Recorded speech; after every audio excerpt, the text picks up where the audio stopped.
ఒకటి ఏంటంటే రష్మిక, మా గీతార్స్ గీత అండ్ ఇప్పుడు భూమా. అంటే రష్మిక అనే కన్నా కూడా ఇండియన్ క్రష్మిక అంటాం కరెక్ట్ ఏమో.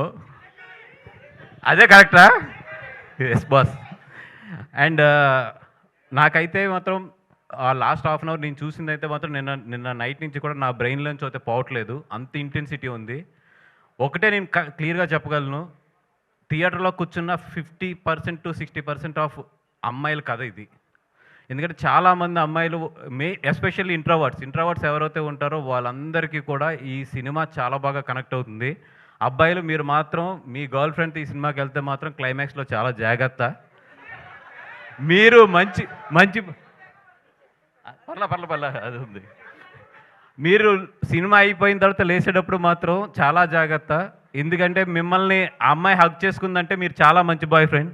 మిమ్మల్ని ఏమీ మాట్లాడకుండా సైలెంట్గా ఫాలో అవుతుందంటే మాత్రం మీరు డబల్ చెక్ చేసుకోండి. ఏ రియాక్షన్ లేదంటే మీరు కారు ఎక్కిన తర్వాత లేకపోతే ఇంటికి వెళ్ళిన తర్వాత మాత్రం మీ చెంపలు మాత్రం జాగ్రత్త.